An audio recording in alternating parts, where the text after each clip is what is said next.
(2월) 첫날인 오후 기상청은 포근한 날씨를 예보했습니다. 그런데 지난 한파 때문인지 그때보다 더 추운 건 왜일까요? 아마도 포근할 것이라는 희망에 조금은 가벼운 옷차림이 이유일 것입니다. 포근한 민주정부를 거치며 우리의 투쟁 본능이 조금은 약해진 것이 지금 이 정권이 혹독하게 느껴지는 이유인 건 아닌지 모르겠습니다.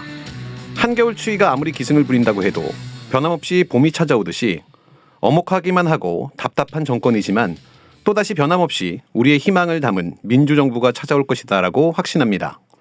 체감하는 오늘 다소 춥지만 변함없이 날씨도 세상에도 곧 봄이 찾아올 것입니다.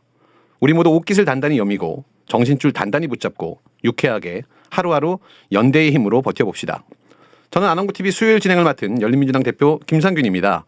제 옆에는 안원구 전 대구지방국세청장님 나와 계십니다. 예, 반갑습니다. 깜짝들 놀라셨죠? 저희가 이제 방송을 시작하기 전에 여기 PD님이 되게 미모의 젊은 여성 PD님이 계시는데 우리가 말을 할 때마다 감사합니다. 어서 오세요. 이렇게 말씀을 하셔가지고 우리 청장님이 옆에 있다가 앞으로 저도 이렇게 말을 할까 봐요라고 하셔가지고 인트로는 지금 현재 감사합니다. 반갑습니다. 하고 한번 해봤습니다. 우리 청장님 귀여우시죠? 청장님 한 주 또 어떻게 한 주가 아니네요. 한 2주 지났죠? 어떻게 지냈습니까? 한참 만이죠? 네네네. 구정 있고 또 우리 김성수 같이 진행하는 김성수 평론가가 또 그동안에 그 독감이 아니고 코로나 확진이었었죠. 예. 2차 감염이 되고 해서 그래서 뭐 좀 억지로 쉬었잖아요. 네. 푹 쉰 것 같아요. 근데 이제 쉬면서 제가 그 녹취록 정영학 녹취록 네, 1000페이지 넘는 거요. 1327페이지. 네. 그걸 무려 3일 만에 네네 다 읽으셨어요. 다 읽었습니다. 그러니까 몇 번이나 읽고 중요 부분은 뭐 곱씹어가면서 읽고 그러다 네. 보니까 그 연휴가 어떻게 가는지 모르겠더라고요. 그 전체적으로 그럼 총평을 하신다면 그 녹취록을 다 읽으신 다음에 어떤 느낌이 드시던가요? 검찰이 소설을 쓰고 있다. 검찰이 소설을 쓰고 있다. 그 녹취록에는 실제 저도 전문은 다 읽지 못했는데 이재명이라고 하는 이름이 거의 등장하지 않는다라고 얘기를 하더라고요. 아니 뭐 가끔씩 등장하는데 몇 군데가 있어요. 네. 몇 군데가 있어서 이제 그걸 가지고 이제 여러 가지 소설을 써놓은 언론들이 있지 않습니까? 네. 그래서 정말 그렇게 볼 수 있는가? 그렇게 볼 수 있다는 전제하에 제가 한 그 부분은 집중해서 한 서너 번을 읽었어요. 계속 네. 반복해서. 그래서 곱씹어 읽어 보니까 그러한 내용을 어떤 곳에도 찾을 수가 없어요. 네. 오히려 읽으면 읽을수록 이재명 그 지금 민주당 대표하고는 전혀 무관하다. 네. 그게 확실히 더 그 확실성이 더해가고 있습니다. 청장님이 그 전 열린민주당의 이제 사무총장님이셨으니까 제가 한 가지 여쭤보고 싶은 게 정당에서 무슨 콘테스트를 해가지고 상금을 지급하면은 그게 뭐 법적으로 문제가 되나요? 상금을 어떤 규모에서 지급하느냐의 문제가 되겠죠. 금액의 제한이 좀 있어요? 그럴 수는 있고 이제 당원들한테 이제 당원들한테 쓰는 경우와 네. 그 일반 대중들. 당직자들한테 쓰는 경우와 네. 일반 대중들한테는 물론 쓰면 안 돼요. 네. 당비를 쓰면은 선거법 위반이 그럼 당원들한테도 제가 이제 그 정영학 녹취록 말씀하셔갖고 요즘에 이제 밀고 있는 아이디어가 있는데 네. 그 정영학 녹취록 콘테스트를 민주당에 좀 개최를 했으면 좋겠어요. 그래서 그 뭐 몇백 페이지가 되는 그걸 읽고 이게 핵심이다라고 하는 그 부분을 뭐 드라마가 됐던 웹툰이 됐던 뭐 애니메이션이 됐든 간에 재능 많은 사람들이 많으니까 실제로 이재명 대표가 이 대장동 이슈와 전혀 무관하다라는 걸 증명할 수 있는 녹취록 상에 존재하고 있는 내용들을 컨텐츠로 만들어 갖고 민주당에 제출을 하는 거죠. 예. 그럼 민주당에서는 우수작을 수상한 사람들한테 상금을 지급하고 그 저작권을 갖고 간 다음에 이제 인터넷 공간에 뿌려버리면 조금이라도 그 제대로 된 팩트를 알리는데 도움이 되지 않을까라는 생각이 들어서요. 그렇죠. 이제 그 금액의 가다의 문제일 수는 있는데 네. 그거는 뭐 당 차원에서 이 진실을 알린다는 차원에서 네. 하면은 그렇게 큰 문제가 될 것은 아닌 것 같은데. 그래서 그런 거 좀 민주당 관계자 여러분들이 또 장안의 화제가 되고 있는 아농구 TV를 보고 계시다면 한번 시도해 보시면 어떨까 싶습니다. 제가 원래 좀 별로 안 늦잖아요, 방송을 네. 할 때. 근데 그렇죠. 오늘은 녹화 시간에 간당간당 들어왔는데 혹시 왜 그런지 아십니까? 뭐 무슨 일이 있었나요? 아니요. 택시를 타기가 겁이 나가지고. 왜? 원래 평상시에는 제가 택시를 타고 왔거든요. 사무실에서 이제 그 홍대까지 택시를 타면 10,000원이 안 나와요. 아 택시비가. 그래서 이제 호기를 부르셔. 내가 서울에서 성공했다. 서울 와서 성공했다. 나 택시 타는 사람이야. 하고 이제 택시를 호기롭게 타고 다녔는데 오늘부터 택시비가 기본 요금이 올랐거든요. 예. 기본 요금이 오르고 기본 거리가 짧아지고. 근데 검색을 해보니까 10,000원이 넘어가더라고요. 그래서 지하철 타자. 그래서 그렇죠. 지하철을 타고 왔더니 이렇게 빠듯하게 들어오게 됐습니다. 상당히 부담스럽게 되죠. 그러니까요. 이게 택시 요금이 그 기본 요금이 있고 네. 그 거리 단위로 합산되잖아요. 그게. 그렇죠. 그러다 보니까 기본 요금에 대해 가지고 지금 일정 부분을 올렸죠. 네. 원래 4,800원. 원래 3,800원이었는데 1,000원을 올리고 4,800원 기본 올리고. 주행 거리가 2km 있는데 1.6km로 줄었다고 하더라고요. 그렇죠.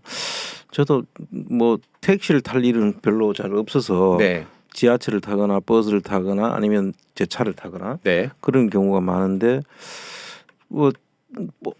오늘은 버스는 값은 아직 안 올랐더라고요.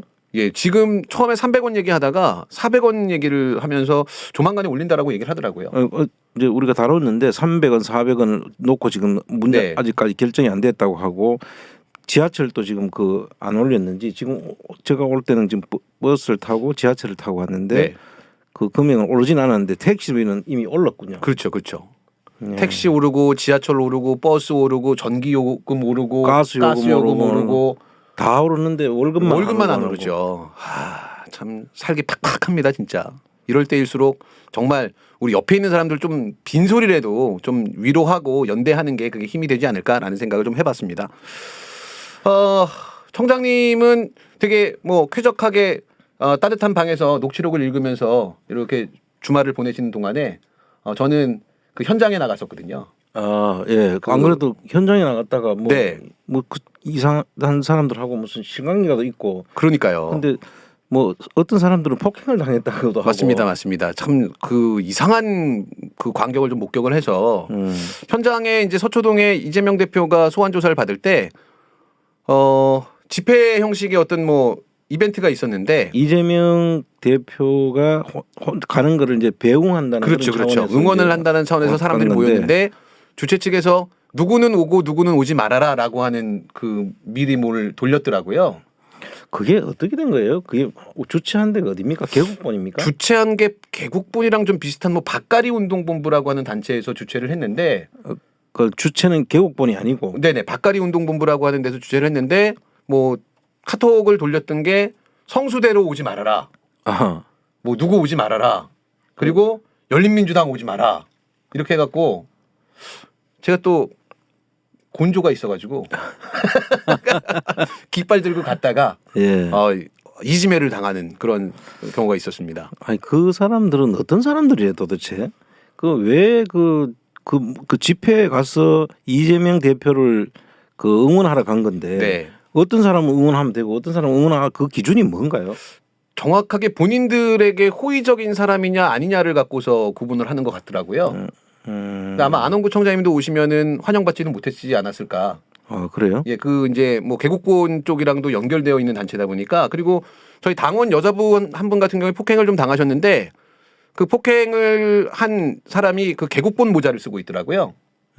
그리고 이제 그 모자를 쓰고 사람을 폭행을 해요? 그렇죠, 그렇죠. 이제 뭐 밀치면서 여성 당원분이 이제 넘어지셨는데 뭐 경광봉을 들고 있는 걸로 봐서는 주최 측 스텝으로 보이고 그 사람들이 이제 처음에 사건이 시작됐던 거는 뭐 깃발을 제가 들고 있었기 때문에 뭐 100번 양보하면은 그 깃발을 들지 말아야 되는데 왜 남의 집회에 와서 깃발 들었냐라고 하면 뭐 할 말은 많지만 그냥 우리 쪽에서 과실이 있다라고 할 수도 있습니다만 열린민주당 마스크를 쓰고 가는 그 당원을 주최 측 스텝이 멱살을 잡았어요.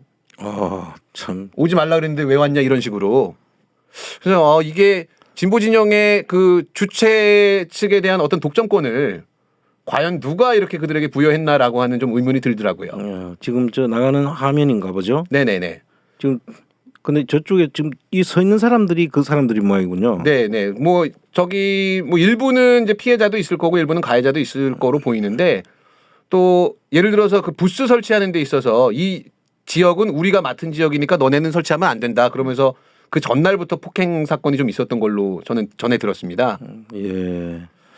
아 근데 여기 그 구분을 해서 자기들하고 지금 이제 장면 보시면은 주먹으로 가격하는 장면이 나오는데 저게 아마 그 자리 싸움이 벌어지면서 일어났던 걸로 저는 전해 들었어요. 제가 저 당시에는 현장에 없었는데 저기 보시면 이제 사자우 TV를 진행하는 진행자가 왔는데 모자 날아간 사람 네네네 맞습니다. 사자우 예. TV. 뭐 저런 식으로 폭행이 이틀 동안에 계속해서 자행됐다라고 하는데 뭐 진보 보수를 떠나서 어떤 이름으로도 폭력은 그렇죠. 뭐 정당화될 수 없다고 생각합니다. 용납할 수 없는 사실이죠. 네네. 네. 그래서 좀 안타까운 근황이 있었다라는 소식 전해드리고요. 근데 그런가 하면 이제 또 굉장히 좀 즐겁게 유명인사 만나고 저 유명인사 만나는 거 되게 좋아하거든요. 그러니까 처음 제가 이제 유명인사를 접했던 게 2020년인가 21년이죠. 총선 직전에 안투더 원투더 구씨를 제가 열린민주당 당사에서 만나고 셀럽이다 하고 같이 사진 좀 찍자 그랬더니 당시에 이제 우리 안홍구 청장님께서 본인이 쓰신 책들 안 팔리는 거 재고 남은 거 몰랐죠 그때는 그 재고를 저한테 떠안기시면서 사인해 드릴까요? 그래서 근데 사인해 주십시오 하고 사진 찍고 했던 기억이 있는데 그 연이 지금까지 이어지고 있거든요. 그 벌써 3년이 됐네요. 그렇죠. 네. 근데 그 유명인사랑 만난 그 사진을 올리면서 마치 원래부터 잘 알고 있었던 사람이다라고 자랑하진 않잖아요, 사람들이. 아, 그럼요. 그 처음에 사진 한 번 처음 만나는 사람들은 사실 잘 모르는 사람이죠. 네네. 근데 이제 그 우리 지금 국민의힘 당대표 후보로 나와 있는 김기현 씨가 페북에다가 이렇게 글을 올립니다. 어제는 오랜만에 반가운 얼굴들과 함께 편안한 저녁을 보냈습니다. 당대표 선거에 나선 저를 응원하겠다며 귀한 시간을 내주고 꽃다발까지 준비해준 김연경 선수와 남진 선생님께 진심으로 감사의 말씀을 드립니다. 아낌없는 성원과 지지에 힘입어 반드시 승리하겠습니다. 라고 하는 글과 함께 사진을 올렸어요. 저는 저 사진을 처음 보고 네. 저 남진 씨가 고향이 광주잖아요. 구례 쪽인 겁니다. 예. 목포 쪽인가? 네네. 그쪽 전남입니다. 예. 걸로 알고 있는데 저분이 저 김기현 씨는 울산 사람이거든요. 맞습니다. 그리고 그 남진 씨가 무슨 뭐 정치적 성향이 이쪽 뭐 민주당이다 국힘당 이런 사람이 아니고 네. 그야말로 연예인이잖아요. 네. 그래서 난 김연경 씨는 운동 선수로만 알고 있었고 네네. 그래서 왜 저분들이 저기 가서 저렇게 꽃다발까지 주고 저렇게 지금 저 국힘당 당 대표 선거 때문에 저렇게 하는 거잖아요. 네. 처음에 저도 의아했어요. 네. 근데 나중에 알고 보니까 지금 남진 씨하고 김연경 씨는 그날 처음 본 사이라고 하더라고요. 맞습니다. 네. 근데 그 사람들한테서 마치 꽃다발을 받은 꽃다발도 것처럼 자기가 본인들이 준비하고 자기 측에서 준비를 네. 해가지고 받아놓고 그거를 마치 이 두 분이 김연경 씨하고 남진 씨가 준 것처럼 네. 이렇게 연출을 한 거 아닙니까? 맞습니다. 야, 저렇게 하고 싶을까 진짜. 근데 변명도 더 가관인 게 그러면은 모르는 사람이냐라고 질문을 하니까 어쨌든 그날 만났으니까 모르는 사이다라고 말할 수는 없다. 그러니까 그날 처음 만났던 사이라는 네. 걸 인정하는 거잖아요. 그렇죠, 그렇죠. 그럼 모르는 사이지. 그렇죠, 맞습니다. 그것도 저도 오늘 아침에 지하철에서 모르다고 할 수 없는 많은 사람들을 만났거든요. 만나는 순간에 모른다고 할 수 없어요. 그렇죠. 이미 이제 우리는 몸을 부된 사이. 지하철 9호선 제가 타고 다니는데 꽉 끼거든요. 네. 친밀하게 몸도 부빈 사이잖아요. 참 그런 논리로 따지면 정말 어떻게 이거를 뭐 이해해야 될지 모르겠는데 전 국민이 결국은 다 알고 있는 사이가 되는 거죠. 뭐 그러면. 근데 이 김기현 씨라는 분, 네. 이분이 판사 출신 아닙니까? 맞습니다. 그리고 울산 시장까지 하신 분으로 알고 네. 있는데, 진짜 참 이 수준 미달이다. 네. 한마디로 저런 사람이 이제 국힘당의 대표가 되면은 그 당의 수준을 우리가 알만하잖아요. 네. 아니 어디 가서 사진 찍을 때가 연예인들한테 가가지고 저렇게 연출을 해야지만 될 수 있는 정도라고 하면 왜 꼭 저런 방식으로 해가지고 자기를 알려야 되는 정도로 모자라는 사람이다 그런 생각이 들어요. 맞습니다. 그리고 이제 본인이 분명히 생각해 보면 어쨌든 지금 진영이 이렇게 극명하게 대립되고 있고 국민의힘 지지자 중에서도 뭐 안철수를 지지하거나 김기현을 지지하면서 굉장히 사람이 많이 나뉘고 있는 상황이잖아요. 예. 이 상황에서 공인들 뭐 연예인들을 저렇게 자기가 거짓말로 이용하면 피해는 고스란히 그 사람들이 당하게 되는데 그런 것도 아랑곳하지 않고 본인의 이익을 위해서라면 저렇게 거짓말이나 사기도 서슴지 않는 게 국민의힘의 어떤 본 모습이 아닌가라는 생각이 좀 들었어요. 국힘당 사람들은 하나같이 다 그런 모습들이네. 정말. 근데 이제 다른 거는 그동안 뭐 연출이 되는지 우리가 몰랐으니까 그런데 그 뒤에 다시 김연경 씨나 그 남진 씨가 이제 주변 사람들한테서 당신들 도저히 이해를 못 하겠다. 네. 어떻게 거기 가서 그렇게 꽃다발을 주고 할 수 있냐 이런 그 항의를 받고 네. 자기들이 입장을 그 내는 걸 보니까 네. 전혀 자기들이 몰랐다는 거 아닙니까? 맞습니다. 그럼 김기현은 아예 모른다. 사진이 당혹스럽다라고 하는 게 이제 남진 쪽에서 나왔고요. 김연경 씨도 남진 쪽과 같은 입장이다라고 하면서 그 사람을 만나려고 했던 자리는 아니었다 이렇게 지금 공식적으로 입장을 표명을 했습니다. 김연경 씨도 저기 구례가 고향이시. 어머님이 구례가 고향인 걸로 알고 있어요. 어머님이. 네네. 그래서 이제 지인들하고 7, 8명이 같이 식사하는 자리에 갑자기 이제 연락을 받고 뭐 합석했다라고 얘기를 하더라고요. 소위 그 인기 그 스포츠맨 우먼이랑 네네. 그 또 연예인이랑 네. 이런 사람들의 기대어서 당 대표가 되고 싶을까요? 그러니까요. 우리 그 당 대표로서 한번 이야기를 한번 해보시죠. 아유, 김기현이 뭘 알아? 당 대표가 대부분 알지. 근데 뭐 택도 없을 것 같습니다. 이런 식으로 가면은. 또 한편으로는 또 논란이 됐던 사진이 하나 있는데요. 저는 개인적으로 양말이 해지거나 빵꾸가 나면 그동안에 버렸거든요. 그래서 저는 가난하게 살고 있는 모양입니다.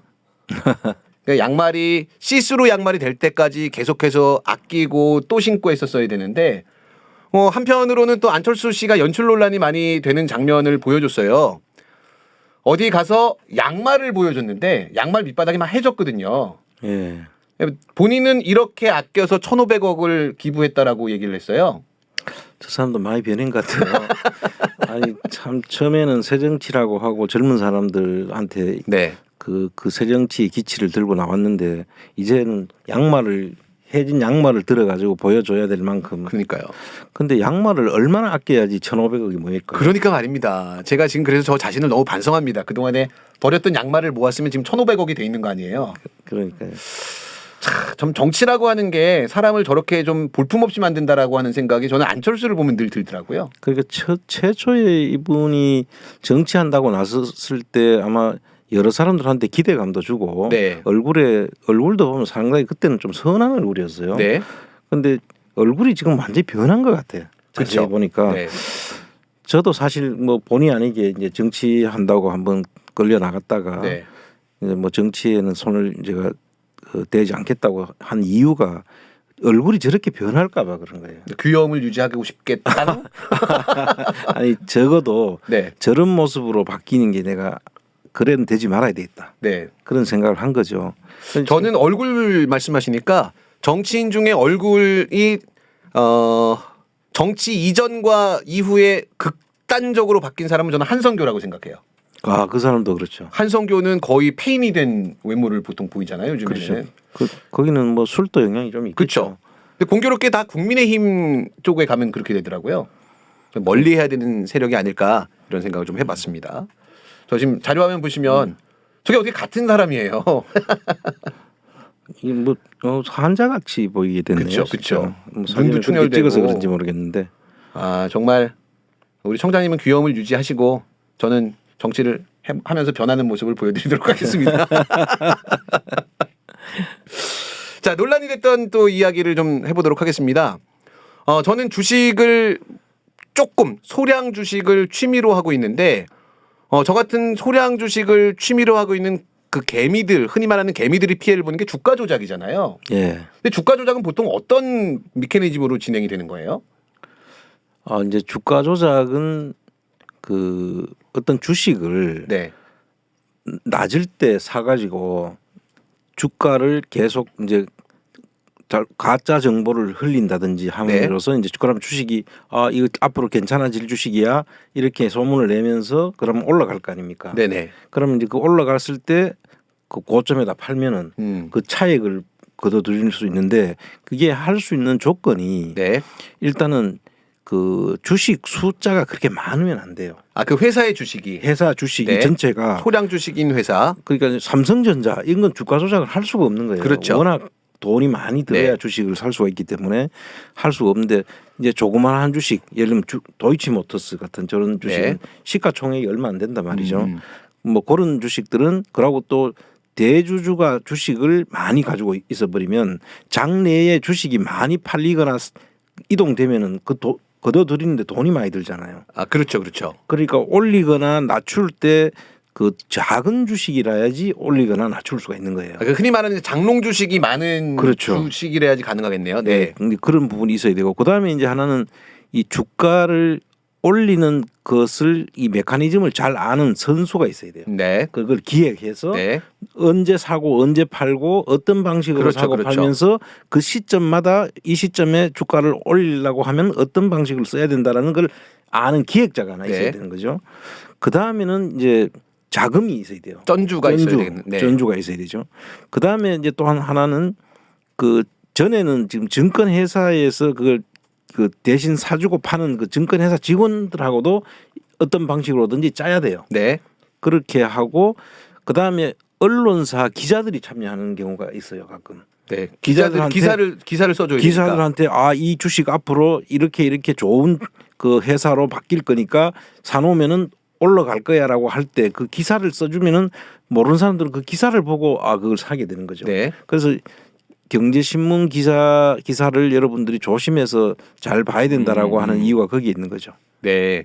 그러니까 지금 우리가 그 조건에 딱 맞는 게 도이치모터스 주식이었다라고 지금 뭐 보통 지금 거의 다 유죄가 나오고 있으니까 그렇죠. 그렇게 지금 판단을 하고 있고 그 관련된 주식 거래에 김건희 씨가 관여했다라고 하는 증거들이 넘치는 상황인 예, 거잖아요. 그렇습니다. 근데 얼마 전에 이제 단독 보도가 나왔던 게 그 주식 말고 우리 기술이다라고 하는 주식에도 작전 세력이 동일한 작전 세력들이 작업을 했고 그 동일한 작업을 했던 작전 세력이 활동했던 시기에 김건희 씨가 또 20만 주가를 매도했다라고 하는 기사가 있더라고요.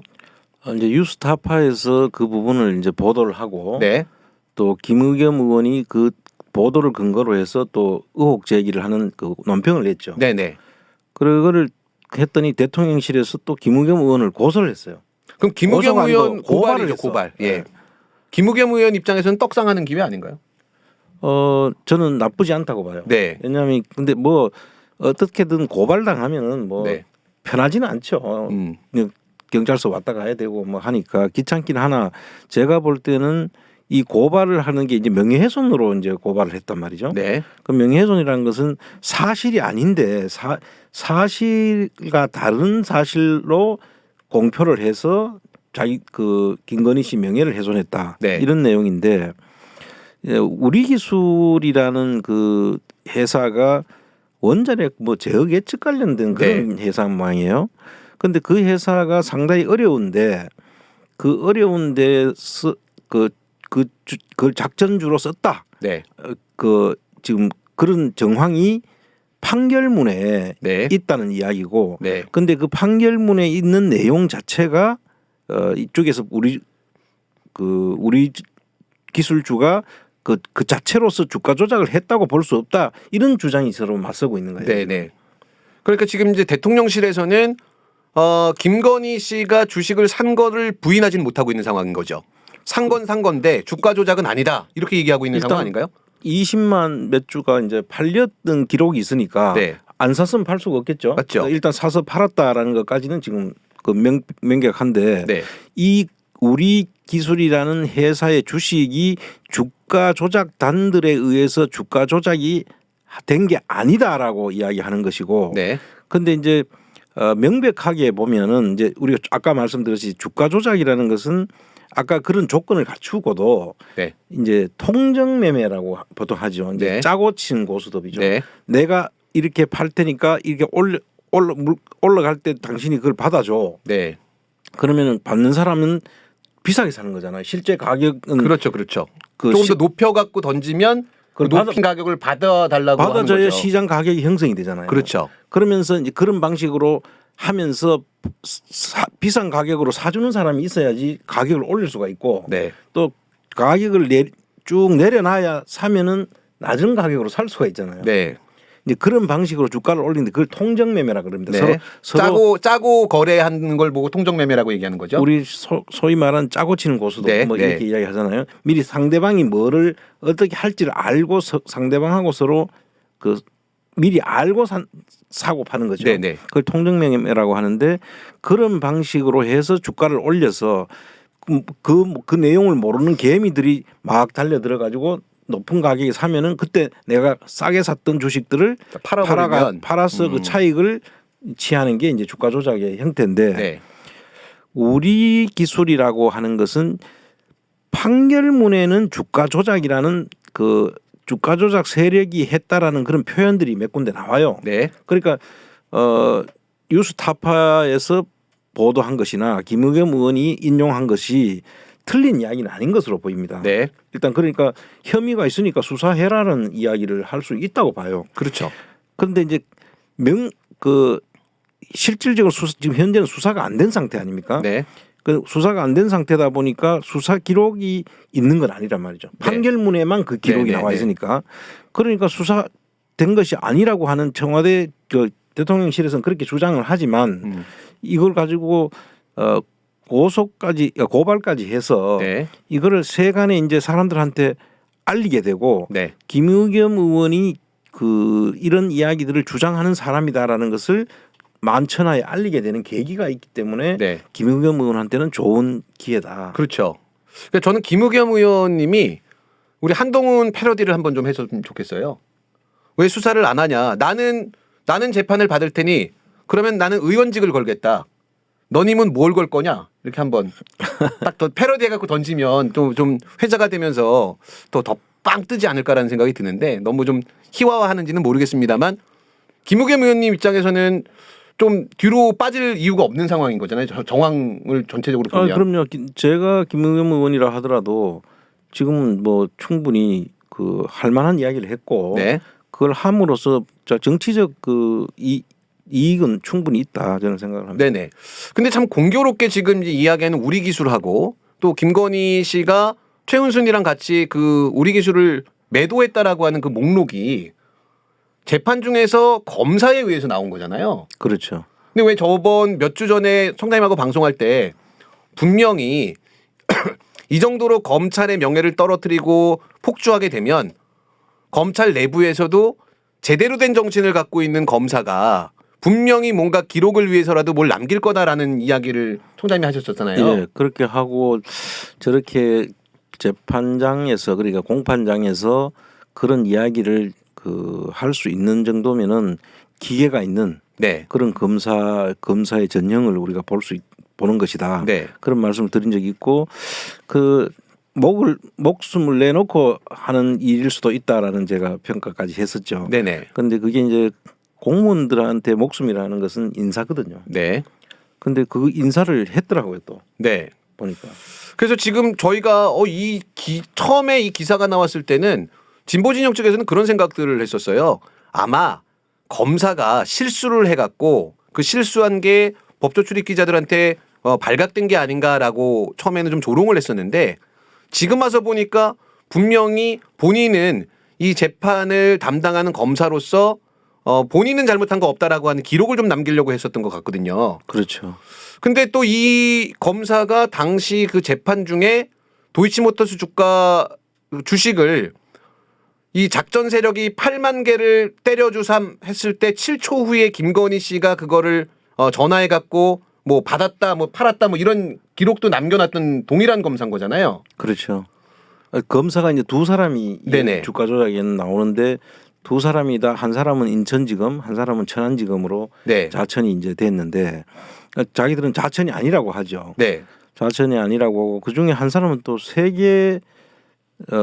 세계은행으로 외국으로 이제 교육을 보낸다고 하더라고요. 네네. 그런데 그 교육을 보내는 게 뭐 꼭 나쁘다고 볼 수는 없지만 네. 어쨌든 검사들은 현업에서 일단 수사 검사를 하는 것이 제일 희망하는 것이고 네. 그것만 가도 직접 수사를 안 하기 때문에 오히려 네. 자천이라고 보는데 이게 지방으로 가서 또 해외까지 보내는 것은 뭐 명백한 자천이라고 봐야죠. 그런데 그걸 또 아니라고 그러더라고요. 일단은 기본적으로 뭐 법무부에서는 이번 인사와 관련된 내용들을 확인해 줄 수 없다라고 얘기를 했다고 해요. 근데 이제 뉴스버스에서 단독으로 취재를 했던 게 원래 기존에는 세계은행으로 파견을 보내는 검사들을 미리 뭐 발표를 했었는데 이번에 한해서는 발표를 안 하고 근데 세계은행에는 통보를 해야 되니까 세계은행 쪽을 취재해 갖고 통보됐던 내용을 확인하니까 지금 천안지청으로 발령됐던 김민석 검사 예. 이 양반이 세계은행으로 가는 걸로 이야기가 돼 있다 그러더라고요. 그렇죠. 근데 동시에 법무부는 공판에서 이 김민석 검사하고 또 다른 분은 송윤상 검사인데 이 두 사람을 배제하지 않는다라고 얘기를 하거든요. 근데 왜 그 세계은행 가서도 여기 와서 공판을 할 건가요? 그러니까 그때마다 이렇게 비행기 타고 와야 되는 건지 아니면 그냥 뭐 장난치는 건지 거짓말이겠죠. 그러면 그냥 그 2월 10일이 이제 1차 공판이 끝나거든요. 네. 결심 공판을 하니까 2월 10일까지는 사실 이제 1차 뭐 당장 공판이 있는 건 아니죠. 네. 그런데 1심에서 끝날 일이 아니잖아요. 그렇죠. 다시 이제 그 고등법원에서 다시 또 재판을 해야 될 수 있으니까. 네. 그러면 그렇게 했던 사람들이 그 공소 유지를 하기 위해서 계속 가는 것이 맞거든요. 네. 근데 그 사람들을 아예 배제해 버리면 공판 검사들 자체가 와해가 되는 거죠. 근데 지금 처음부터 수사했던 이런 저도 잘 모르는데 우리 또 검찰은 우리 성장님 잘 아시니까 복잡한 사건은 수사 검사가 공판까지 그 공판 검사 역할을 같이 하는 경우가 많잖아요. 그렇죠. 물론 정치적 사건, 뭐 대형 경제 사건, 네. 또 이목을 집중시키는 그런 사회적 사건, 뭐 이런 데는 수사 검사가 그 법정에서 네. 판사가 물었을 때. 네. 그 공판 내용에서 공판 검사라는 건 직접 수사를 안 하고 전부 다 정리된 내용을 그냥 가지고 그 기록만 보고 이야기를 하는 사람들이다 보니까 네. 판사가 궁금해하는 부분을 다 그대로 대답해 줄 수 있는 입장이 못 돼요. 네. 그래서 공판 검사는 수사 검사가 공판 검사로 가는 예가 주요 사건에서는 그 비일비재하고 네. 지금 여기 그 도이치모터스 주가 조작 사건 같은 경우는 정치적 사건으로도 비칠 수도 있고 주가 조작이라는 게 이게 대형 사건이거든요. 네. 피해자도 엄청나게 많고 금액도 그렇죠. 크단 말이죠. 그렇죠. 그런 사건의 경우에는 또 수사 검사가 공판 검사로 가는 경우가 아주 그 흔한 일입니다. 네. 그런데 지금 현재 보면 지금 도이치모터스 주가 조작 사건에 대해서 처음에 수사부터 공판까지 참여했던 검사가 5명이었었대요. 예. 근데 3명은 이미 인사 조치해 갖고 이 사건에서 딴 데로 갔고 나머지 2명이 남아 있던 사람도 요번에 다른 데로 이렇게 보내버리면 그럼 그 다음에는 이 수사 처음부터 수사에 참여하지 않았던 검사가 이 사건을 따로 맡게 되면은 결국 그 내용을 또 쫓아가지 못할 확률이 높잖아요. 그렇죠. 그래서 이제 지금 현재는 이 1심 재판 결과가 나오면은 네. 그 재판 판결문에 이러이러한 내용으로 이제 뭐 양형을 어떻게 준다라는 그런 내용들이 나오지 않겠습니까? 네. 그 판결문에 기록이 남아 있을 텐데 그 기록들 속에 이게 어떻게 기록되느냐에 따라 가지고 네. 이 문제가 이제 앞으로 더 커질 것인지 네. 어떻게 될 것인지는 이제 지금 봐야 되고 여기서 쟁점이 되는 건 김건희 씨가 그 주가 조작단의 전주로서 일원이냐 아니냐 네. 이게 중요한 거지 않습니까? 네네. 그래서 그 부분에 대한 그 판결문이 2월 10일 날 네. 그 범죄 일람표에는 김건희 씨가 다 들어가 있거든요. 네. 그런데 그 범죄 일람표에 있는 내용들이 판결문에 어떻게 녹여서 그거를 기록하느냐에 따라 가지고 내용이 상당히 달라질 것으로 보여집니다. 네. 근데 사건에 관련된 의혹을 받고 있는 모든 사람들이 다 조사를 받았는데 김건희 씨는 조사를 받지 않은 상태에서 뭐 결심 공판이 나오는 게 지금 말이 되는 건가요? 그 지금 상식적으로 법치 국가에서는 지금 있을 수 없는 일이 벌어지고 있는 거죠. 그렇죠. 아니 어쨌든 대통령은 재임 중에는 형사소추가 안 되기 때문에 네. 지금 뭐 예를 들면 직접 대통령이 주가 조작에 가담이 됐다. 네. 그러면 지금 수사에 실익이 없는 거죠. 네. 그거는 이제 그 기소가 중지되기 때문에 소추가 안 되기 때문에 그 기간을 넘긴다라는 건 이해가 되는데 대통령 부인은 아니라고요. 네. 지금 언제든지 형사소추가 가능한 상태란 말이죠. 네. 그러면 바로 지금이라도 수사해서 그 기소를 할 수 있는 그런 입장이 되는데 아예 지금 하는 거 보면 지금 윤석열 정부의 대통령실은 오히려 지금 김건희 씨를 대통령 대우하듯이 지금 생사소초가 안 되는 사람으로 지금 그렇게 생각하고 있는 것 같아요. 네. 마치 한동훈 장관이 어제 이재명 대표를 향해서 대선에 졌으니까 감당하겠다라고 하는 얘기를 한다면 뭐 이기면은 수사를 뭉개겠다는 얘기냐라고 비아냥거렸거든요. 그러니까 그 한동훈 씨는 참 제가 볼 때는 이 수준 미달의 네. 어휘를 구사하는 것 같아요. 예를 들어서 대통령이 적기 때문에 죄가 없어도 검찰이 오라고 하니까 가는 것으로 안 가면은 또 뭐 계속 그 체포 동의안이라든지 이런 걸 네. 국회로 보내고 할 것 같으니까 이게 이제 여러 사람한테 부담을 주는 걸로 그걸 내가 대통령 선거에서 진 사람으로서 그런 건 내가 수모를 감내하겠다 네. 이런 뜻인데 그걸 가지고 뭐 대통령이 됐으면 그럼 사건을 뭉갤 것이냐 이렇게 네. 이야기하는 것은 그 앞뒤 맥락이 안 맞는 이야기잖아요. 저는 이게 이 발언 자체가 부메랑이 되지 않을까라는 생각이 드는데 이제 바로 하는 얘기가 야 그럼 너네가 지금 뭉개고 있다는 얘기네 이렇게 조롱조가 되는 것 같아요. 그러니까 지금 말씀하신 것처럼 뭐 대통령 본인에 대한 문제는 조금 아닐 수 있겠습니다만 배우자가 주가 조작의 핵심 멤버였다라고 하는 게 명확한 상황에서 소환 조사 받지도 않고 1심이 지금 마무리되는 수순을 밟고 있다라고 하는 건 대선을 이겼으니까 사건을 뭉개고 있는 게 아닐까라는 생각이 들거든요. 그래 저 우리가 대선 전에 김건희 씨가 했는 말이 있잖아요. 7시간 녹취록 속에 네. 그 이명수 기자한테 이야기한 게 있죠. 네. 내가 정권을 잡으면 네. 경찰이 알아서 긴다고 했잖아요. 네네네. 그게 이제 뭉개는 거하고 같은 말이거든요. 그렇죠. 그래서 그 이야기가 그거를 한동훈 씨가 지금 하고 있는 그런 자기들이 그런 생각을 속을 내 보이는 거다 오히려. 그러니까 참 어떻게 들으면은 뭐 그 말을 막 그 대치겠다 근데 좀 생각 없이 내뱉는 그런 아주 가벼운 사람 같아요. 그렇죠. 그러니까 머리가 좀 가벼워서 그런 거 아닐까라는 생각이 좀 드는데 머리가 뭐 머리카락이 가벼워서. 그래요? 네. 근데 제가 이제 궁금한 거는 그러면 지금 이렇게 뭉개면은 이 사람들은 처벌받지 않고 그냥 이렇게 가야 되는지가 되게 궁금하거든요. 그래서 지금 이제 민주당에서는 그 김건희 그 주가 조작 특검을 네. 지금 해야 된다고 하고 곧 2월 달에 지금 뭐 TF가 지금 구성돼 가지고 지금 준비는 중에 있는가 봐요. 네. 근데 이제 주가 조작에 대한 특검을 안 하고는 지금 특검이 검찰이 수사를 해야 되는데 네. 수사를 제대로 안 하거나 네. 그다음에 수사 방향이 틀리거나 네.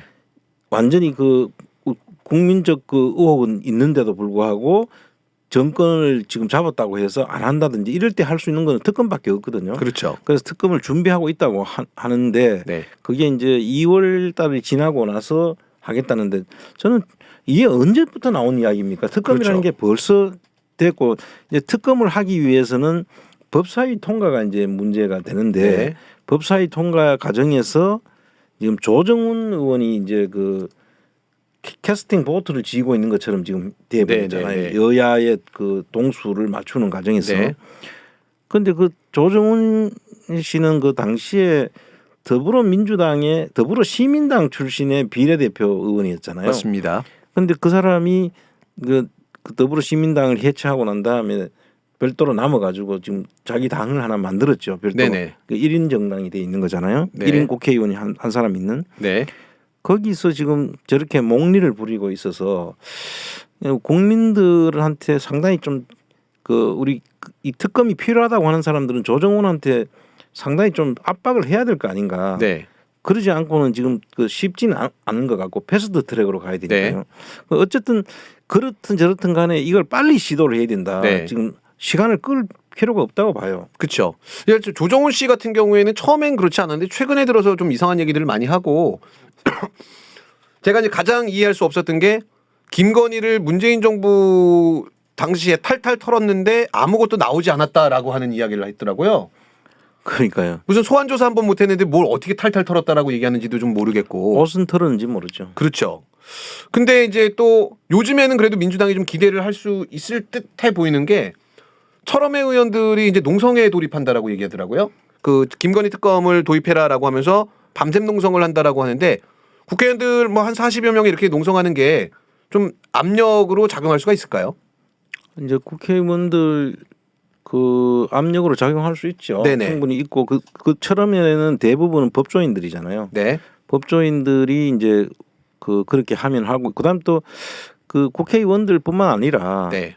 이 우리 국민들이 같이 힘을 보태줘야죠. 네. 그 여론이 이제 전부 다 이 김건희 씨의 그 주가 조작, 도이치모터스 주가 조작과 관련된 이야기는 지금 뭐 나오는 정황들을 보면 증거는 차고 넘친단 말이죠. 맞습니다. 이게 특검을 근데 한 번도 수사를 안 하고 있으니까 이 부분에 대해서는 이제 국민들 공감대가 이제 형성될 걸로 보고 만약에 그것까지 특검을 국민의힘이 이걸 그 비토를 하고 안 하겠다고 하면 네. 다음 내년 총선에서 그걸로 심판을 받을 수밖에 없도록 그렇게 만들어가는 것이 이 특검을 통해서 진실을 밝히는데 유용한 도구가 될 것이다 그렇게 생각합니다. 네. 이제 가만히 좀 생각해 보면 근데 그 요번에 이제 우리 기술 건도 마찬가지인데 지난 선거 기간에 분명히 윤석열 후보 당시는 그 작전 세력과 전혀 관계가 없다라고 얘기를 했었잖아요. 그 손해 보고 그냥 팔고 나왔다고. 이제 이 주가 조작의 그 도이치모터스 주가 조작 관련해서 우리가 네. 보게 되면은 최초의 2009년 말부터 그리고 2010년 1월부터 네. 11월 달 12월 달까지는 그 1차 주가 조작으로 보고 네. 그 사이에 2011년도 부분은 약간 쉬어가요. 네. 쉬어갔다가 2011년 말부터 12년까지가 또 주가 조작이 시작이 되잖아요. 그러니까 1차 주가 조작과 2차 주가 조작이 있고 그 사이에 그 1차 주가 조작 이후에 2차 주가 조작 가는 과정에서 우리 기술이라는 것을 지금 김건희 씨가 주식을 사는 걸로 되어 있습니다. 네. 그런데 지금 이제 말씀하신 그 부분은 1차 주가 조작 당시에 네. 김건희 씨 그때 그걸 윤석열 씨가 이렇게 이야기했죠. 당시 후보가 이거 우리 처음에는 이정필이라고 하는 그 골드만삭스 출신한테 돈 전부 다 맡겼다. 네. 맡겼는데 이거를 줬더니 제대로 그 주식을 관리를 잘 못해가지고 그 손실을 봤다. 네. 한 4천만 원 정도 손실 보고 그리고 완전히 팔고 손을 나왔다. 뗐다. 네. 이렇게 이제 이야기했죠. 그 완전 네. 사실과 다른 거짓말을 한 거죠. 네. 근데 그 이후에 이 세력들이랑 같이 주가 조작이든 아니든 우리 기술을 거래했던 게 지금 잡힌 거잖아요. 그렇죠. 그런데 그러고 난 다음에 이제 이 사람들이 저 처음부터 주가 조작을 할 때는 주가 조작을 해서 실패도 하는 거예요. 네. 그럼 그게 주가 조작이 아닌 게 아니란 말이지. 네네. 실패를 했다고 해도 주가 조작은 주가 조작인 네. 거죠. 그러니까 주가 조작을 했다가 첫 번째 그 했던 사람들한테 이제 손해를 본 사람들이 이제 항의를 한 거예요. 네. 그 항의를 한 건데 그 당시에 머니투데이 기자였던 김만배 씨가 네. 그걸 들고 갔다는 것이 또 밝혀졌지 않습니까? 그 건호수라고 하는 도이치모터스 네. 원래 그 주인 네. 그 사람한테 가서 우리 주가 조작한다고 돈 넣으라고 해가지고 했더니 오히려 손해를 봤으니까 물러 달라고 이야기를 하고 네. 그 부분으로 인해 가지고 김만배가 이제 2차 주가 조작하는 사람한테 갔고 그 2차 주가 조작을 하는 주범이 있어요. 김모 씨. 네. 그 토로스 증권 지점장으로 네네. 알려진 사람인데 그 사람이 그 1차 주가 조작한 사람한테 소송을 제기를 한 거예요. 네. 그래가지고 그 사람들이 입을 다물게 합니다. 네. 입을 다물게 하고 그 다음에 이제 2차 주가 조작은 그 토로스 증권 그 지점장의 주도하에 이루어지는데 그 2차 주가 조작을 하는 그 토로스 증권 지점장이 우리 기술이라는 주식도 관리를 했다. 네. 주가 관리 또는 주가 조작인지 아직까지 네네네. 명쾌하게 우리가 볼 수는 네. 없지만 조금 형태가 다르다 보니까 그 부분은 그걸 설명하려고 하면 좀 길어요. 네. 그 부분은 별도가 있는데 쉽게 말하면은 투자를 끌고 와서 투자를 한다 하니까 주식이 올라갈 거 아닙니까? 네. 이제 외국에서 누가 큰 돈을 투자를 한다 하면 그 사실이 알려지면은 저 회사가 괜찮은가 보다 하고 주식을 올리겠죠. 네. 그때 그 내용을 알고 주식을 사고 판 것 같아요. 네. 그래서 이득을 취한 건 맞으니까 네. 그걸 이제 주가 조작이냐라고 볼 때는 지금 현재로서는 알 수 없는데 여기서 등장하는 게 금융감독원에서 사건 번호 133호가 등장하는 거예요. 네네네. 그 사건 번호 133호 속에 있는 내용을 보게 되면 이게 주가 조작 여부를 금감원에서 그때 조사를 했는지 안 했는지를 더 명확하게 알 수 있다. 네. 그런 내용이 되는 거죠. 그 지금 사건 번호 133번 뭐 금감원에서 조사한 내용 말씀하시니까 그것도 공교롭게 재판 과정에서 나왔었던 내용인 거죠. 그렇죠. 그 지금 이제 우리가 아까 얘기했던 그 검사들이 지금 판사가 그러면 금감원에서는 이런 조사가 없었냐라고 얘기했을 때 아니다 있었다 하고 2012년도에 금감원에서 자체 조사를 하고 그 조사한 내용을 갖고 남부지검에 수사 의뢰를 했었다라고 하는 그 기록까지 나온 거잖아요. 그 검사가 자기 수사 검사였으니까 네네. 그 당시에 수사 의뢰가 왔었다. 네. 그래서 수사를 했다. 네. 이렇게 이제 그 기록이 돼 있다는 겁니다. 사건 번호 133호라는 이름으로 사건 번호까지 명기가 된 네. 그런 내용이 검찰에 들어왔었다는 게 그동안에 그 금감원에서는 우리는 수사 의뢰를 한 적이 없다라고 주장을 했죠. 맞습니다. 근데 혹시 그러면 이 이슈가 계속 캥겨갖고 이복현을 금감원장으로 보냈을 수도 있을까요? 이제 그 의혹을 제기하는 사람들은 네. 사실은 금감원장을 지금까지 검사가 금감원장을 한 예가 없잖아요. 그렇죠. 그런데 갑자기 부장 검사하던 사람을 금감원장으로 이제 보내잖아요. 네.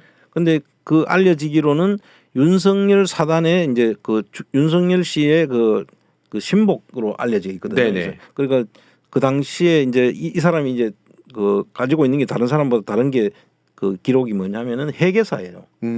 회계사 자격증을 가지고 있는 사람이다 보니까 이 금감원장으로 보내도 된다. 이래 가지고 이제 보냈는데 그 회계사 자격만 가졌다고 해서 금감원을 할 수가 아니거든요. 네. 이 금융은 이 검사들이 모르는 그런 그 기술들이 많아요. 네.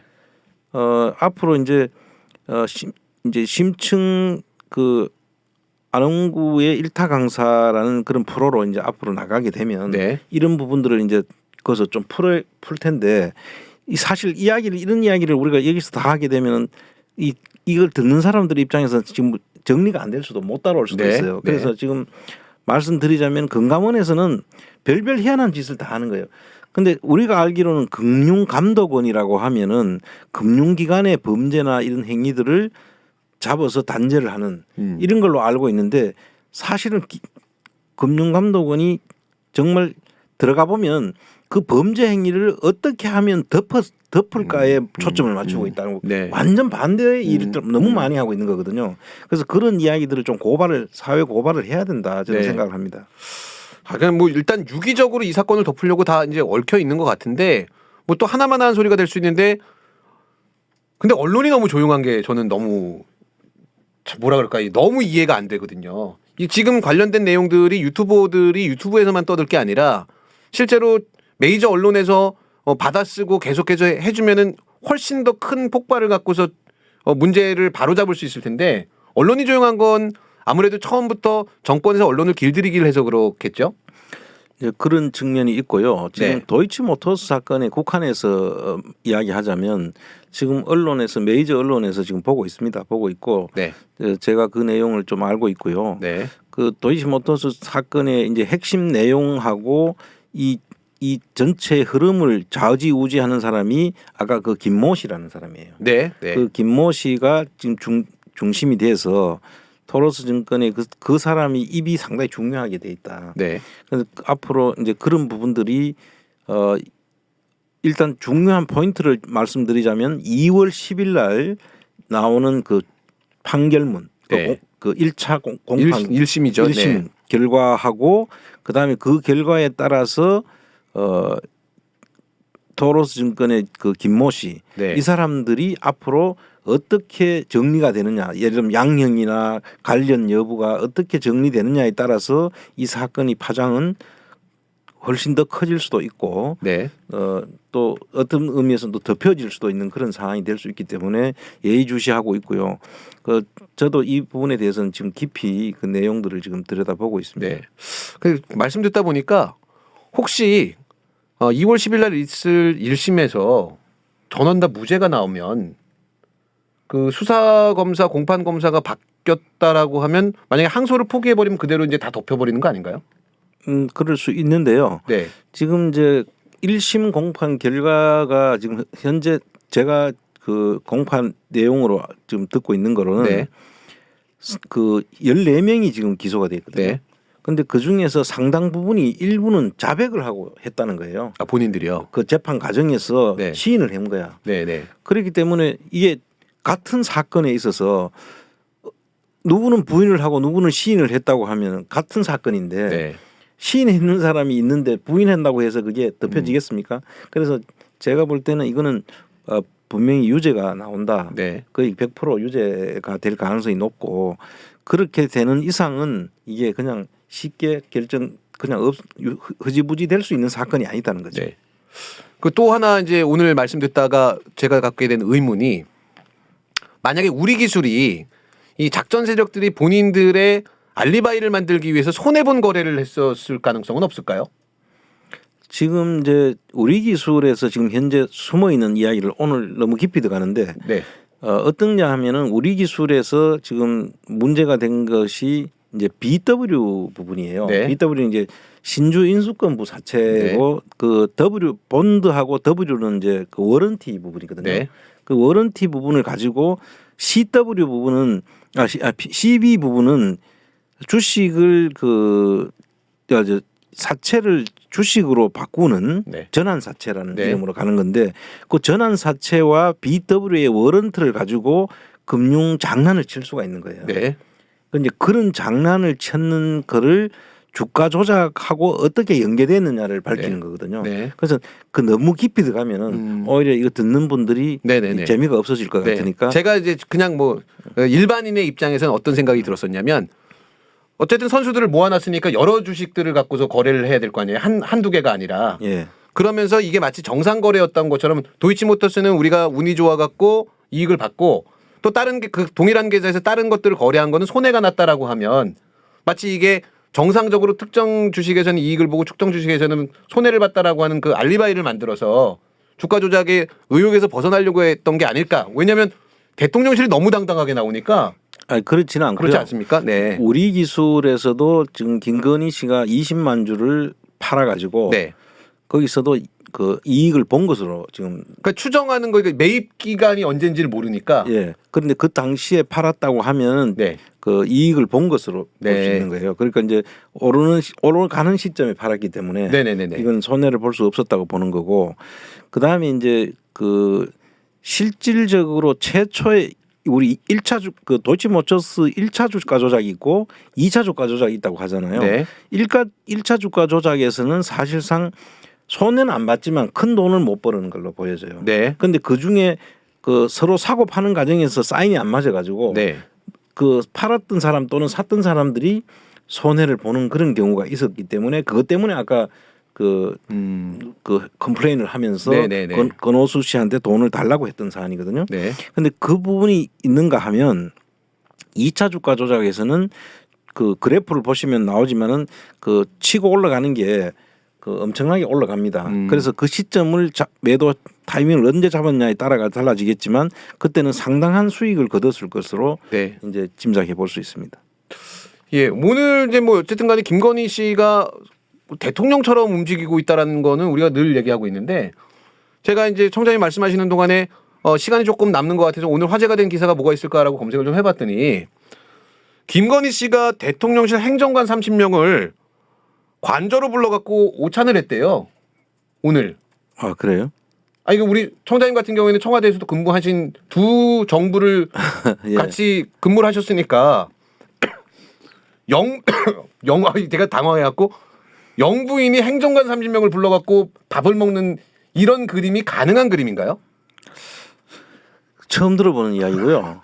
근데 하락하면은 그 누구는 부르고 누구는 안 부르고 이렇게 하면은 사람들이 그 차별 의식을 느끼잖아요. 그럼 또 불렀나 보죠. 그럼 앞으로 이제 그 구분해서 네. 이제 부를 수는 있겠죠. 네. 근데 지금 현재 불렀던 1진, 2진 뭐 네. 이렇게 부르겠지만 하여튼 지금 30명 불렀다는 것은 제가 7년을 청와대에 있어 봤는데 네. 한 번도 들어본 적이 없고 그렇죠. 저는 그런 기회도 한 번도 없었고 네. 이제 보통 그 대통령 내분이 이제 뭐 신년 인사회라든지 네. 특정한 어떤 날에 그 행정관들을 그 영빈관으로 불러가지고 네. 거기서 이제 뭐 식사 대접을 하는 경우는 있어요. 그동안 고생한다고 위로하는 그것도 대통령이 직접 하시지 네. 영부인이 저래 하는 경우는 없고요. 네. 그리고 저는 개인적으로는 이제 대통령 관저에 제가 한번 갔는데 네. 그게 뭘 먹으러 간 게 아니고 네. 일 때문에 갔어요. 불려갔어요. 와서 밥하라 그런 겁니까? 아니 노무현 대통령님께서 그때 네. 그 이지원이라고 하는 예, 그 전산으로 하는 시스템. 예. 그 업무 시스템을 만드는데 네. 그거를 토의하자고 해서 네. 제가 불려가 가지고 어떤 업무 시스템을 어떻게 만들어야 될 것인지 그때 당시에 이제 정책 감사 관련해서 네. 어떻게 우리가 이걸 정책 감사에 대한 그 평가를 하고 관리를 해야 될 것인지에 대한 그거를 가서 제가 간저로 오라 그러셔가지고 간저에 가서 불려가서 그때 뭐 토의 회의를 했죠. 네. 그런 거 외에는 가서 뭐 차 한 잔 주시고 무슨 다가가 조금 있었는가는 모르겠습니다만 네. 그거 외에는 제가 한 번도 이렇게 30명씩 부르는 행정관들 그것도 영부인이 부르는 이런 일은 전혀 없었던 것 같네요. 노무현 대통령님 내외가 야박하셨네. 그러니까 지금 우리 저 윤석열, 김건희 공동정부에서는 이렇게 행정관들도 불러서 밥도 먹여주는데 참 야박하셨네. 그러니까 오늘 방송 보시면서 이제 잘 모르시는 분들 위해서 말씀드리면 우리 안홍구 청장님을 전 대구지방국세청장으로만 이명박하고 싸웠던 걸로만 기억하시는 분들이 많을 텐데 처음에는 김대중 정부에서 청와대 근무하시고 그리고 그 이후에 참여정부에서도 같이 또 근무를 하셨잖아요. 청와대에서. 이제 정확하게 이야기하면 이제 최초에는 청와대 민정비서실로 네. 들어갔죠. 민정비서실은 민심과 정보라고 네네. 이제 해서 그 지역하고 부처 그다음 분야 네. 이제 저는 이제 대구 경북 쪽을 맡았고 부처는 이제 기재부하고 이쪽 그 국세청 네. 이런 쪽을 맡았고 분야는 이제 경제 분야에 속해져 가지고 그렇게 이제 팀들이 소속이 있어요. 네. 그래서 관련 정보라든지 정책에 관련된 이야기를 들어서 그걸 이제 보고서를 쓰는 그런 업무를 하는 자리에 있었고요. 그다음에 이제 노무현 정부에 와서도 이제 다시 청와대 스테이를 했는데 네. 그때는 정책실로 옮겨갔죠. 그래서 정책실에서는 이제 경제 정책 네. 그 쪽을 제가 이제 파트로 해서 그 부분들을 주로 이제 맡아가지고 정책 분야를 제가 한 3년 그래서 네. 횟수로 한 3년 네. 뭐 풀로 한 따지면은 7년. 그렇게 횟수로 7년 네네. 그리고 그 근무했던 거를 따지면 만 한 6년 네네네. 좀 넘게 했겠죠. 그러니까 제가 이 말씀을 왜 드리냐면 그래서 이제 정치 평론이나 어떤 사회 전반적인 이야기를 하실 때 청와대에서 두 정부에서 이제 민정하고 정책을 담당하셨기 때문에 지금 청와대나 어떤 정책들을 입안하면서 얘기하는 그 돌아가는 메커니즘을 정확하게 이해하시는 분이거든요. 근데 본인이 이제 겸손하시다 보니까 말씀을 안 하셔갖고 우리 시청자분들이 뭐 대구지방국세청장이었던 건 알겠고 보아하니 KFC 할아버지 같기도 하고 아니면 슬램덩크의 안 감독님 같기도 한데 왜 이렇게 뭘 저렇게 말을 많이 하는데 믿어도 되는 거야? 라는 생각을 하실 수 있는데 정말로 믿어도 된다는 말씀 좀 드리려고 왜 본인이 광을 잘 안 파시니까요. 근데 또 한 가지 사례만 또 말씀드리면 청장님이 아니었으면은 인천공항에 이 개항을 할 때 자동으로 이렇게 짐 분리하는 시스템을 그게 제대로 작동을 안 해갖고 개항을 못할 뻔했는데 그걸 만든 분이 또 우리 청장님이시잖아요. 그건 이제 제가 그 김대중 정부 말기입니다. 2002년 정도로 기억하는데요. 그 당시에 이제 청와대 에서 이제 인천공항 개항 문제가 대두됐어요. 네. 그 당시에 여러분들 찾아보면 나올 수 있는데 아마 2002년이면 월드컵에 맞춰갖고 아니 그 당시에 이제 그게 노무현이 아니라 노태우 정부의 그 인천공항을 시작을 했는데 네. 한 10년 가까이 8년에서 10년 가까이 걸려가지고 그걸 이제 김대중 정부에서 그 마무리를 하게 된 거예요. 그런데 그걸 마무리를 하는데 처음에 제가 투입된 거는 신공항 하이웨이. 네. 그거를 이제 하면은 사고가 났을 때 뭐 사고가 났으면 그 빠져나올 수 있도록 해야 되는데 그걸 못 빠져나오면 완전 마비가 돼 버리잖아요. 네. 그렇다는 막 제보가 들어와가지고 실제 그렇게 되는가를 보러 나간 거예요. 네. 근데 가보니까 다 우회 도로가 있고 다 만들어 놨기 때문에 그 언론에 그 잘못된 지적으로 그 제가 가서 이건 문제가 없다라는 걸 했고 실제로 지금 아무 문제가 없잖아요. 네. 그리고 이제 두 번째 이제 제가 한 거는 이제 공항 그런 도로가 만들어지고 이제 개항을 해야 되는데 이게 문제가 생긴 게 한 8년 걸리다 보니까 이제 이 그 전자 시스템이 한 8년 동안에 막 그 우리 인터넷 환경이나 이런 게 막 그 발전 속도가 네. 다르지 않습니까? 네. 그래서 예를 들면 공항으로 비행기가 도착한다는 거 하고 그다음에 플레이트라 그러죠. 그 도착하는 거 안내하는 네. 그거 하고 그다음에 우리가 이 지문 소화물을 빼기지를 올리면 네. 그 소화물이 내가 원하는 그 계류장으로 가서 그 서 있는 비행기에 올라타야 되는데 그렇죠, 그렇죠. 사람은 이 비행기로 갔는데 짐은 딴 비행기로 가면 그거는 공항으로서 역할을 못 하는 거죠. 맞습니다. 예. 근데 그게 이제 컨베이어 시스템으로 해가지고 들어가거든요. 네. 짐을 놓으면. 근데 그게 하나도 안 맞은 거예요. 그래서 그것 때문에 개항을 못하게 생긴 거예요. 네. 근데 공항에는 아시다시피 여러분들이 많은 입점 업체들이 있어요. 네. 그 입점 업체들이 들어와가지고 그 입점을 해가지고 그걸 개항을 해야 되는데 그럼 그 사람들 돈을 벌기 위해서 거기 돈을 미리 넣고 보증금도 넣고 다 네, 들어왔는데 네, 네. 개항이 연기가 되면 아, 그렇죠. 그 돈을 손해가 크죠. 손실을 전부 다 물어줘야 되는 거예요. 네. 그럼 이게 또 국제적으로도 망신도 망신이잖아요. 그렇죠. 이카오에다가 이미 다 언제 개항한다고 했는데 네. 그럼 못하니까 그걸 가지고 이제 그 당시에 개항이 안 되도록 된 상황에서 국정원, 감사원, 그다음에 청와대 이 세 팀이 그걸 점검을 하러 들어간 거예요. 네. 점검을 하러 들어갔는데 저는 이제 청와대 팀장으로 갔고 국정원하고 감사원 먼저 내보다 먼저 가서 점검을 해보고 아 이거 이대로 개항을 했다가는 큰일 난다. 그 사실 개항했다가 그게 문제 생기면 큰일 나죠. 그렇죠, 그렇죠, 그렇죠. 그래서 이 사람들은 연기하자 이렇게 이제 보고를 했고, 네. 그 제가 마지막으로 그렇게 보고를 하는 순간에 연기가 되는 거예요. 네. 영화 같은 거예요. 아닙니다.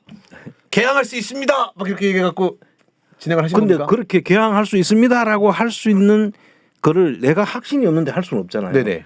그래서 제가 그 인천공항을 한 달 가까이 네. 거의 근로 출퇴근을 한 거예요. 인천공항으로. 네. 인천공항 출퇴근을 해가지고 그 추진단하고 계속 회의를 하면서 그 전부 다를 점검을 했는데 네. 딱 하나에서 그게 그 해법이 나왔는데 네. 뭐냐면은 이게 수화물이 가는데 이걸 인식을 하는 표가 있을 거 아닙니까? 네. 수화물 표 인식표가 네. 있는데 인식표가 이게 하나를 달았는데 네. 그걸 두 개를 달은 거예요. 네. 두 개를 다니까 제대로 한 99%가 자기 자리를 찾아간 거지. 똑같은 걸 두 개를 달아놓으면 인식을 못 하더라도 다른 거 하나가 인식이 될 거니까. 예. 그래서 그 다는 거를 처음에 하나를 더 닮으로써 이거 개항해도 좋겠다 하는 그 시뮬레이션을 통해 가지고 이제 확보를 해줘. 네네. 그리고 이제 보고서를 쓰면서 야 이거 개항해도 좋습니다라고 올려서 결국은 개항을 결정을 했는데 네네. 그 결국은 앞에 두 팀들하고 따라가면 저는 공무원으로서는 사실 편하죠. 아니 남들 다 그냥 연기하자 하는데 네. 나도 연기해야 됩니다 하면 쉽지. 네. 근데 그렇게 했을 때 국가적 손실이 크잖아요. 네. 그래서 제가 그거를 이렇게 한 거지. 아 이거는 그 손실을 이렇게 입을 수도 있지만 이 국가적 신인도 문제하고 네. 그 입점 업체들을 막 이 보통 일이 아닌 거예요. 네. 그래서 그걸 찾아내고 그 개항을 했는데 한 달 동안은 사실 내가 잠을 불안하지. 네. 이게 내가 사고 잘못해가지고 만약에 그렇죠, 그런 그렇죠. 일로 인해가지고 그때 그 홍콩에 책레콕이라는 공항 네. 있잖아요. 네. 그 책레콕 공항이 그래가지고 개항을 못했어. 네. 그런 사실이 있고 막 그러니까 엄청 불안한 거야. 네. 근데 공무원이 그거를 그렇게 해가지고 하는 동안에 저는 정말 그 신경을 썼어요. 그렇죠, 당연히. 여러분 박수. 우와! 아 이야기하다 어디 그렇게 가버렸네. 자, 누가 안원구 청장님이 자기 광을 못 판다 그랬어요? 판을 안 깔아줘서 그런 거. 판을 안 깔아줘서 정말 이런 무궁무진한 얘기를 저는 사실은 도이치모터스 주가 조작이나 우리 기술보다 마지막에 인천공항 개항하는 스토리가 더 재밌었거든요. 앞으로는 이런 얘기도 제가 사석에서 들었던 얘기들 여러분들한테 막 좀 소개를 해드리도록 하겠습니다. 이래서 이런 경험들이 쌓이고 쌓여서 지금 이렇게 평론을 하시는데 그 평론의 정확도와 신빙성이 확보되는 거다라고 저는 이해를 하고 있습니다. 뭐 이야기하다 보니까 벌써 또 약속된 시간이 다 됐는데요. 청장님 끝으로 한 말씀 부탁드리겠습니다. 예, 하여튼 앞으로 또 이제 우리 김 선생하고 계속 이런 이야기들을 좀 풍족하게 해서 네. 올해는 뭐 지금 윤석열 정부가 제대로 이렇게 못하더라도 우리가 새로 어떤 방향도 제시해주는 그런 기회도 갖고 그렇게 함으로써 좀 더 그래도 안정된 그런 한 해가 될 수 있도록 우리 한번 노력해 보겠습니다. 저는 주가 조작을 했던 우리 김건희 일당들 참 부럽습니다. 저는 맘스터치를 먹다가 맛있어서 주식 한 주를 샀습니다. 상장 폐지되더군요. 네. 어쨌든 새해에는 음력으로 또 새해가 시작됐으니까 새해에는 우리 시청자 여러분들 더 건강하시고 더 많이 연대하시고 또 돈도 많이 버시고 행복하셨으면 좋겠습니다. 다음 시간에 또 인사드리도록 하겠습니다. 고맙습니다.